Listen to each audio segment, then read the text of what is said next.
আসসালামু আলাইকুম। আমাদের ছোট্ট একটা জীবন নিয়ে আমাদের কত চিন্তা, কত ভাবনা, কত টেনশন, ডিপ্রেশন, ছোট কয়েকদিনের জিন্দেগি নিয়ে। কিন্তু আমরা কখনো ভাবি না যে এই দুনিয়া থেকে আমাদেরকে চলে যেতে হবে। এত টেনশন, এত কিছু দিয়ে আমাদের কি হবে? খালি হাতেই তো দিন শেষে আমাদেরকে চলে যেতে হবে। আসার সময় কিছু নিয়ে আসি নাই, সুতরাং যাওয়ার সময় আমাদেরকে খালি যেতে হবে।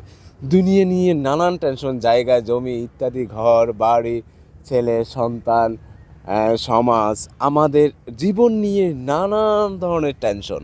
জীবন নিয়ে আমি একটা কথা বলি, জীবন নিয়ে আপনি যত ভাববেন আপনি ঠিক ততই পিছনে পড়ে যাবেন। জীবন নিয়ে আপনি যত ভাববেন তত পেছনে পড়ে যাবেন। কারণ জীবন নিয়ে ভাবতে হয় না, জীবন নিয়ে কাজ করতে হয়। কাজ করলে আপনার উন্নতি হবে। জীবন নিয়ে আপনি ভাববেন, আপনি পিছনে পড়ে যাবেন। কারণ এই জীবনে এত কিছু আহামরি পাওয়ারও কিছু নাই, হারাবারও কিছু নাই। জীবন যেভাবে চলতেছে সেভাবে জীবনকে চলতে দিন। কারণ আপনি ভেবে কোনো কিছু করতে পারবেন না। তকদির বলে একটা কথা আছে। আপনি যতই ভাববেন, মানুষকে ডাকাতি করবেন, মানুষকে মারবেন, মানুষকে এটা করবেন, সেটা করবেন, আপনি ধন সম্পদ কামাবেন, এগুলো করে কোনো লাভ নাই। এই দুনিয়ার সামান্য জিন্দেগিতে আমরা জীবন নিয়ে যতটা ভাবি, জীবনটা চলে যাবে, আমরা যে চলে যাব, মরে যেতে হবে, এটা নিয়ে আমরা অতটা ভাবি না।